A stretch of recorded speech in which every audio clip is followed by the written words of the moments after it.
Hello everyone, welcome and thank you for joining us today for our webinar. My name is Florence Rowe and I work within the Infectious Disease and Microbiology Research team. I've been with TriCell for over 10 years and I would like to share with you today some of the knowledge I've learned, which in turn may help you.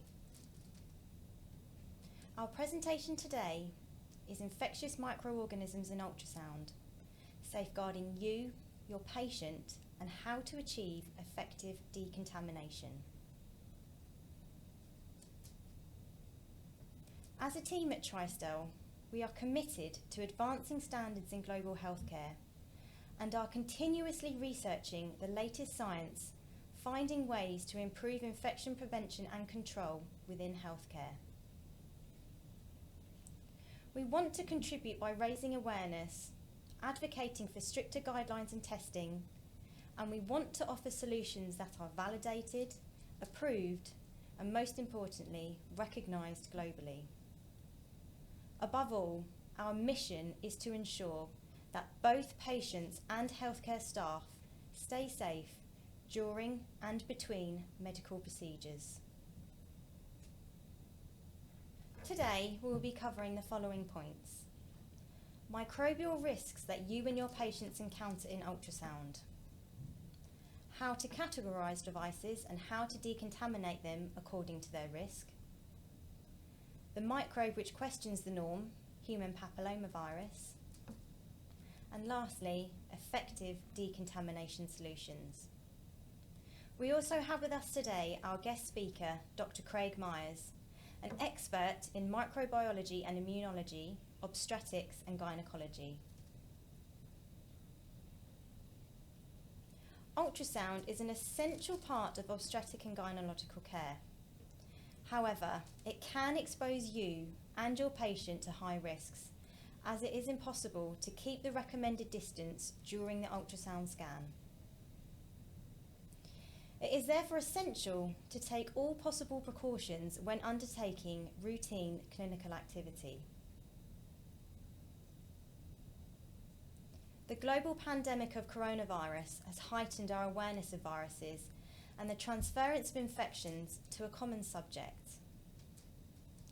In healthcare, the risk of spreading infections, often referred to as hospital-acquired infections or HIIs, and the need for infection prevention and control has been a concern for decades.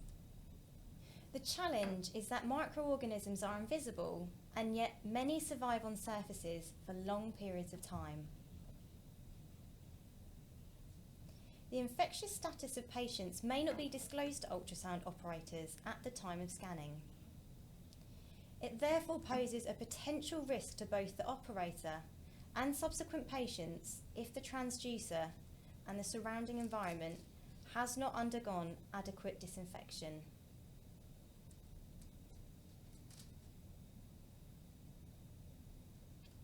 Here you can see blood on these abdominal transducers. However, blood soiling in many instances is not always visible to the naked eye.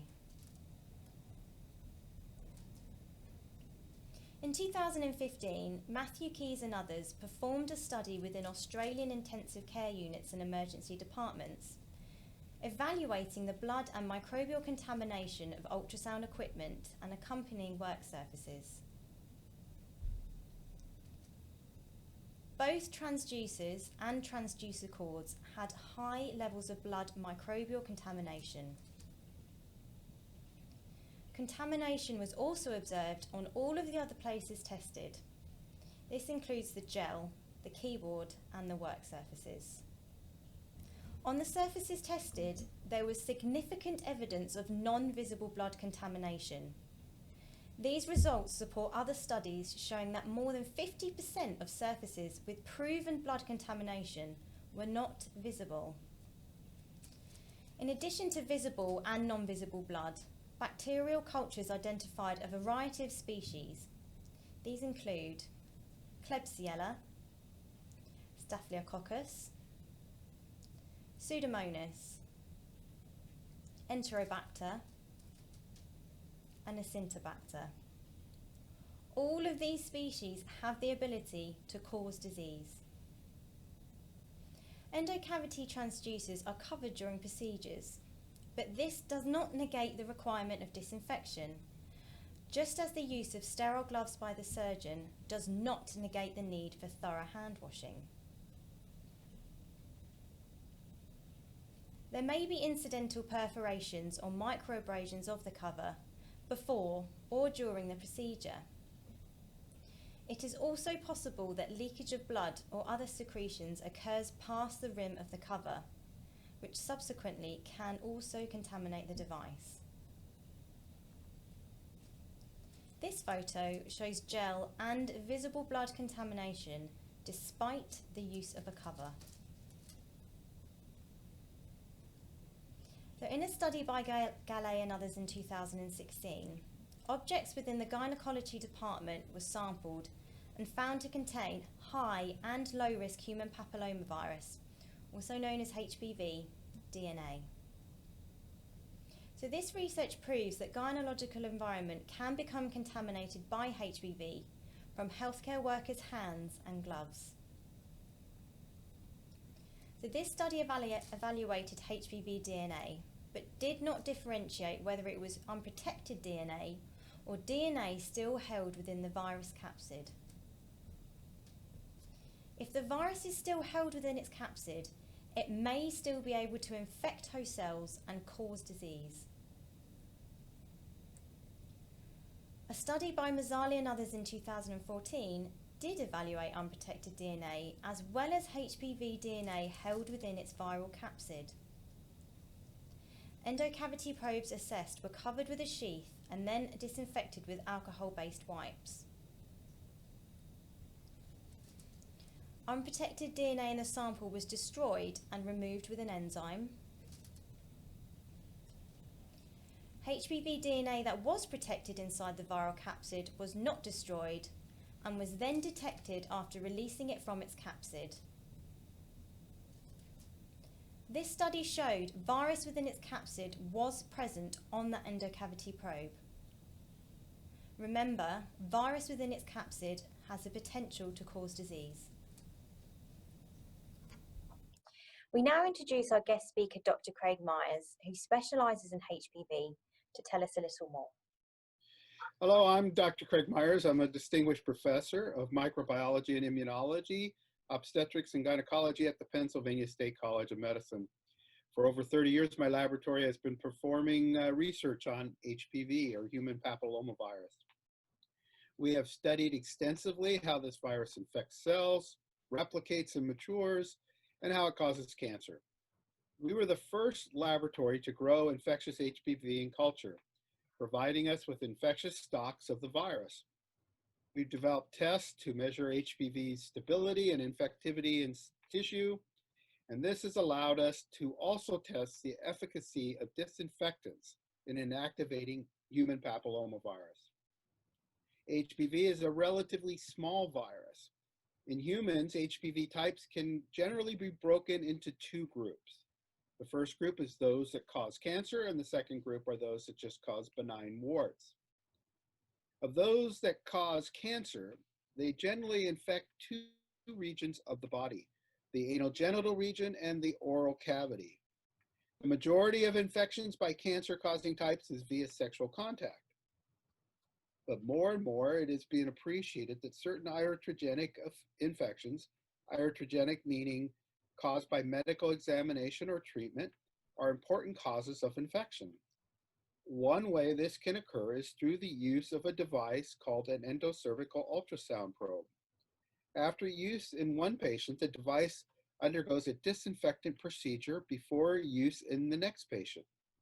If that device is improperly processed or the disinfectant that lacks efficacy in killing HPV is used, then there is a risk of passing the virus from one patient to the next. Before we developed the ability to grow large quantities of infectious virus in the laboratory, we were able to test procedures and disinfectants for their efficacy to inactivate HPV. Oops, I said that wrong. We were unable to test procedures and disinfectants for their efficacy to inactivate HPV. Even with the availability of a very effective vaccine, many in the world have not been vaccinated, some due to refusal to accept the vaccine, and much is due to lacking funds and resources to make the vaccine available to everybody. As HPV cancers are a much greater problem in developing nations, it is a very important issue there. Additionally, certain groups of people are at a greater risk of persistent infection and cancer. Certain variants of the cancer-causing HPV types are apt to infect, persist, and induce cancer in persons of certain ethnic backgrounds. Also, persons who are also infected with HIV have a much higher risk of persistent infection and cancer of the human papillomavirus. Brilliant, thank you, Craig.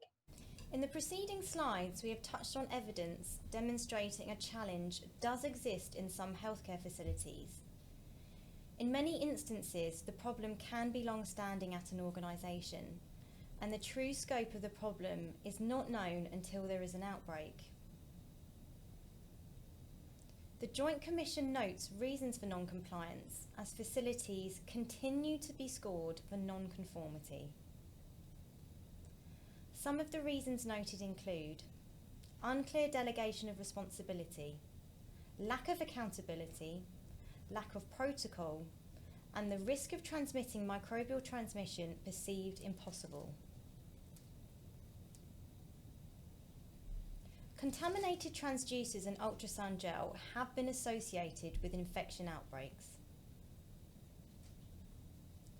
These include infections in the bloodstream, urinary tract, biopsy sites, and wounds. There is also a documented case of hepatitis B transmission resulting in a patient's death.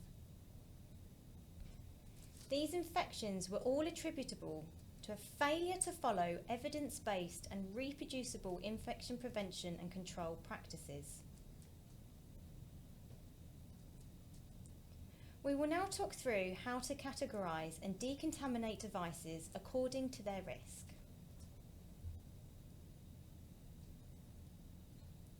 Reusable devices in obstetrics and gynecology are split into 3 categories depending on their risk for infection.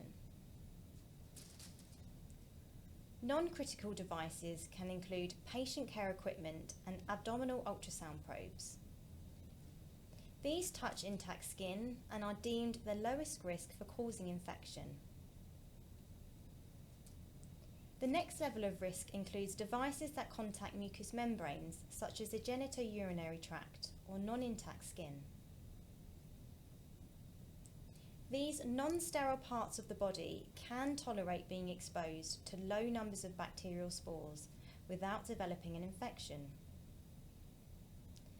Devices in this category are termed semi-critical and include items such as endocavity ultrasound probes. Semi-critical items require high-level disinfection as a reprocessing step, and this is still required even with the use of a cover. Instruments and devices that enter sterile body cavities or the vascular system comprise the third and the highest risk for infection. These include laparoscopes and devices used interoperatively within the sterile field. These devices are categorized as critical, and these must be sterilized. Critical items touch sterile areas and confer a high risk for infection if they are contaminated with any microorganisms. The Society for Diagnostic Medical Sonography have a really useful table listing the devices used in obstetrics and gynecology and the method of disinfection which may be used. It is extremely important to highlight that the level of reprocessing could change during or after the procedure if the transducer comes in contact with non-intact skin, mucous membranes, or sterile tissues. The sonographer may classify the same transducer differently when it is used in another procedure. This is why it is extremely important that sonographers work closely with their facilities' infection control and risk management departments to determine and document their infection control and disinfection procedures. The 2020 guidelines from the Society for Maternal Fetal Medicine also provide guidance on endocavity ultrasound procedure processes. Of importance to note is the caveat on step 4, which advocates the use of a disinfectant proven effective against HPV.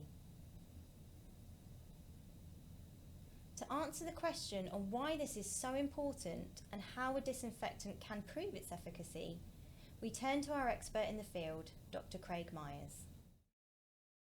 Hi Craig. Can you please explain to us why international studies are advising healthcare facilities to use a disinfectant proven against HPV? Prior to disinfectants being able to test HPV, efficacy was inferred by using what we call surrogate virus, such as the polyoma SV40 virus. Mm-hmm. However, the resistant profile of this virus versus HPV could be different, and they have not been studied side by side, and therefore, using a surrogate is not a reliable indicator of efficacy. The use of the recombinant quasi-viruses in testing has also been performed. However, these also have differences to infectious HPV. However, most importantly, the reason why HPV disinfection became a topic in the spotlight relates back to my research in 2014. This research demonstrated that disinfectants that were shown effective against poliovirus, which is meant to be one of the most resistant viruses to disinfect, had no activity against infectious HPV. The disinfectants tested included some registered as FDA-approved high-level disinfectants and sterilants. This left the medical community doubting whether the agents they had been using to disinfect devices and surfaces, which had been shown to harbor HPV, had inadvertently been putting their patients and healthcare staff at risk. Thank you. Craig, can you explain how you performed your testing in 2014 and how you then moved on and helped us at TriStel create testing that is more realistic to the clinical setting? Okay. The testing I performed in 2014 was a basic laboratory test, which assessed disinfectants and viruses mixed together in a test tube. This is also referred to as a suspension test. This solely assesses the disinfectant's capability with no interfering challenges such as organic soiling, device shape, or device material. In this testing I performed with TriStel, though, we assessed the capability of your disinfectants to destroy HPV when applied to real medical devices. So in our testing, you challenged two medical devices, an endocavity ultrasound probe and an endoscope. These two devices are very different in terms of their shape, size, design, and also their material of construction. We challenged our two disinfectants, the TriStel Trio wipe system and our TriStel Duo. Both of these solutions are chlorine dioxide high-level disinfectants, which are applied by a wipe. So Craig, can you tell us briefly how you performed our testing? So let's look at the slides here. Here you can see that we grew infectious HPV in our laboratory. We used HPV strains 16 and 18 in the testing as they are the high-risk types responsible for most of the cervical and oropharyngeal cancers. Now in this next slide, you can see we took a mixture of the virus and organic soiling, and that was added to the insertion tube of the instrument. That is the section of the device that's exposed to the patient and left to dry. Normally, a cover is used during clinical procedure, which protects the device. However, during examination, bodily fluids can leak past the cover and/or perforations can occur in the cover. These create a route of entry of microorganisms to the device. So during our test, we didn't use a cover. So on the next slide, you can see that the devices were then disinfected according to the user instructions. The contact time for disinfection was 30 seconds. Once the contact time was completed, the devices were neutralized to stop any residual chemistry having any further microbial effect. Now, on the next slide, you can see that the devices were scraped for any remaining virus, and the eluate was collected. The solution was added to healthy cells and allowed to incubate to assess any remaining virus that's still viable. After incubation, the cells were tested for HPV transcriptional activity, representing any active infection in the cells.